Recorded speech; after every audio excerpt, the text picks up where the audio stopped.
Hello, আসসালামু আলাইকুম everyone. আমি আপনাদের জন্য আজকে নিয়ে আসলাম পেঁয়াজু রেসিপি। কিভাবে পারফেক্ট পেঁয়াজু ভাজা যায় সেটাই দেখাচ্ছি আপনাদেরকে, এবং কিভাবে ভাজলে পেঁয়াজুটা পারফেক্ট ক্রিস্পি থাকবে সেটা আপনাদেরকে দেখাচ্ছি।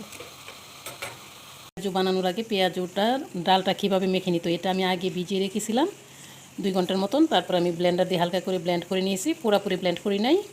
এখন এটাতে আমি অ্যাড করে দিব আদা রসুন বাটা সামান্য, আর হলুদ মরিচ ধনিয়া জিরা আধা চামচ করে দিয়ে দিব পেঁয়াজ। এটা আসলে পরিমাণের উপর ডিপেন্ড করে আপনি কতটুকু ডাল নিয়েছেন। তারপরে আমি দিয়ে দিব কাঁচামরিচ। তারপরে আমি দিয়ে দিব, এটা অপশনাল, অল্প একটু বেকিং পাউডার। এই সবগুলো উপকরণ আমি ভালোভাবে মেখে নিই। পেঁয়াজটা যেন মচমচে থাকে দীর্ঘ টাইম, খেতে অনেক মজাদার হয়, সেজন্য আমি অ্যাড করে দিব সামান্য চালের গুঁড়ি, আর দিয়ে দিব 1 চামচের মতন ময়দা। এটা আমি এখন ভালোভাবে মেখে নিব।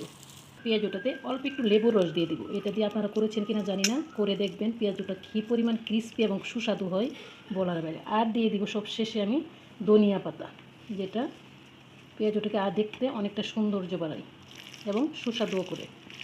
সব আমার মাখা নিয়ে হয়ে গেছে প্রায়। এই যে মাখাটা হয়ে গেছে, এরকম থাকবে, এরকম থাকলে আপনি যাতে চুলাতে দিতে পারেন এবং দিলে একটু সরবে না, এরকম যে কোনো সিস্টেমে আপনি এরকমভাবেও দিতে পারবেন। পেঁয়াজ ভাজার জন্য আমার কড়াইটা ফুলফিল গরম হয়ে গেছে। এখন আমি দিয়ে দিলাম তেল গরম হয়ে গেছে, আমি দিয়ে দিচ্ছি পেঁয়াজগুলো আমি দিয়ে দিচ্ছি তেলের মধ্যে। পেঁয়াজগুলো একটু ভালোভাবে হয়ে গেছে, এখন আমি উল্টিয়ে দিচ্ছি। দেখতে পাচ্ছেন পেঁয়াজগুলো মাশাআল্লাহ দেখতেই দেখা যায় কীরকম ক্রিস্পি যে হচ্ছে। আমি কখনো ডোবা তেলে ভাজা লাগে না আমার পেঁয়াজি, কম তেলে আমার পেঁয়াজি মশমশা হয়ে যায়। আমি উল্টিয়ে দিলাম সবগুলো পেঁয়াজগুলো মাশাআল্লাহ ভাজা হয়ে গেছে। এখন আমি নামিয়ে নেব চুলা থেকে। দেখেন পেঁয়াজগুলো নামিয়ে নিয়েছি, আমি আপনাদেরকে দেখাই একটা ভেঙে কতটা ক্রিস্পি। এই যে শুনতে পাচ্ছেন হয়তো শব্দ, এই যে কতটা ক্রিস্পি হয়েছে পেঁয়াজগুলো। এটা খেতেও মাশাআল্লাহ অনেকটা মজাদার।